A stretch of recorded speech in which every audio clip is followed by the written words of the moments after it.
Good day everyone, I am Angela A. De La Cruz from BEd2 and today I am going to discuss to you the lesson 14, the panel discussion. This report focuses on what is panel discussion, how it works, and how it is effectively used inside the classroom. Now, a panel discussion is a teaching method that encourages the exchange of ideas, wherein a panel members and an audience can share a specific topic together. Usually, it is used to talk about some important issues like politics, community concerns, and other academic topics. Its main purpose is to allow multiple viewpoints to come together so that the audience can better understand a topic. In social studies education in the Philippines, the panel discussion is connected to the theory of constructivism, wherein constructivism tells us that the students learn best when they actively build knowledge through interaction. A classroom that uses panel discussion is not just about teachers giving strategies, but it is also about creating relationships among teachers, learners, and the concepts. So when a panel discussion is properly implemented, it becomes a valuable teaching strategy with many advantages for social studies. And now let's proceed to the guidelines on how to conduct a panel discussion. According to comments in 2014, there are guidelines on how to properly conduct a panel discussion. So first is the teacher will act as a moderator, or as in the other words, the teacher will act only as a guide on the students. Second is students are grouped with no more than 7 members. It means the group members, if in the panel discussion, should not exceed or kanang dili siya mo dapaw og 7 members. Third is the moderator and the panelists must create a list of interview questions. It means they should prepare a list of interview questions. And fourth is before the actual event, a short interview should happen so the moderator can gather good notes and interesting stories. So it means before the event, the moderator dapat na siya information daan para maka-create siya og mga interesting stories based sa iyang information na nag-gather. And fifth is the moderator finalizes the questions for the actual panel discussion, focusing on questions that encourage spontaneous and meaningful stories. It means dapat the moderator will finalize the questions. I-finalize yung questions na ang iya ditong is kapag mga meaningful or kapag mga specific na mga information ang iyang mga dito before doing the panel discussion.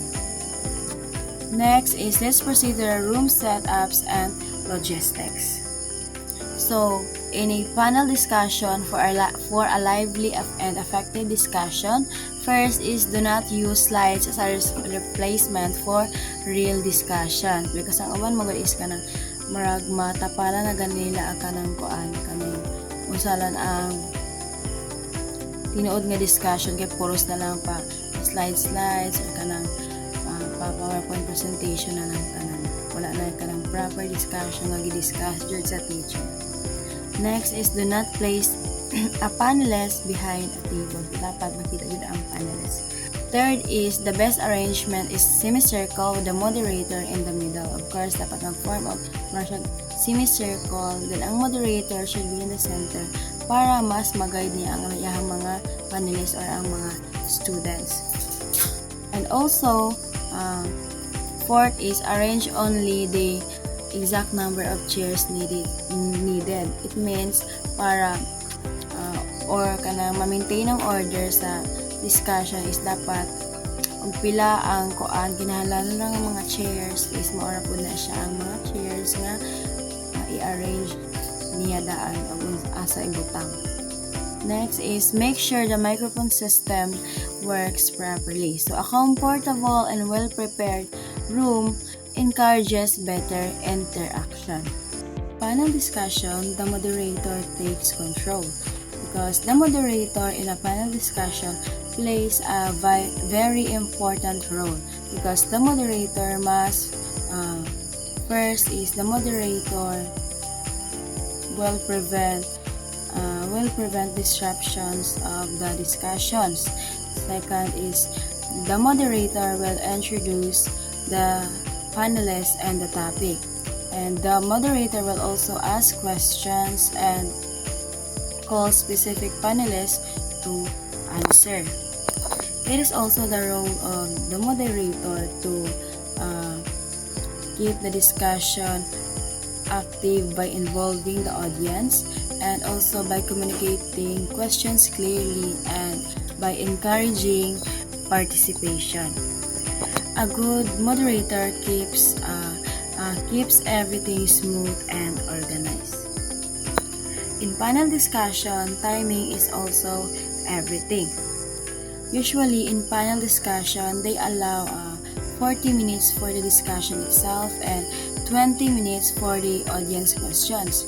If the discussion is lively, it can be 30 minutes of question and answer. To make sure the audience will participate, the teacher or the moderator may give advance questions to the selected members or audience. Audience members will try to take over. The moderator must remind them of their role just to maintain the order. And now, let's proceed to the guidelines on how to conduct a panel discussion. So that would be all for the panel discussion. In conclusion, the panel discussion is a powerful and interactive strategy that supports constructivist learning. When it is done correctly with prepared moderator, engaged panelists, and an active audiences, it will greatly help to improve the learning in the classroom. And that will be all for the panel discussion. Thank you.